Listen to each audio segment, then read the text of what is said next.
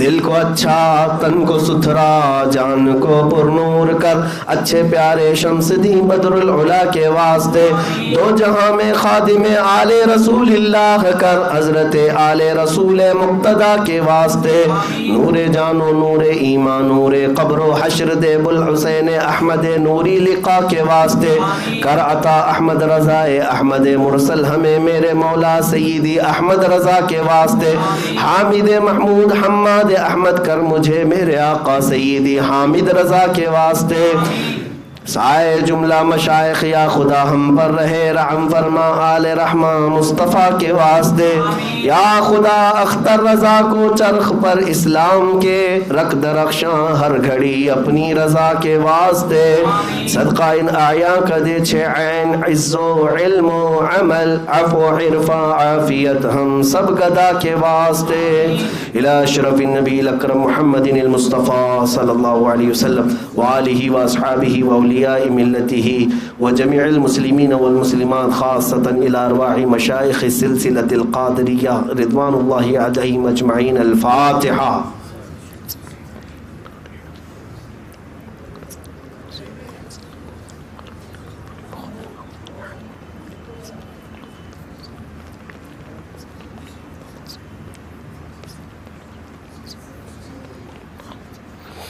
إن الله وملائكته يصلون على النبي يا أيها الذين آمنوا صلوا عليه وسلموا تسليما اللهم صل على سيدنا ومولانا محمد معدن الجود والكرم وآله وأصحابه الكرام وابنه الكريم وبارك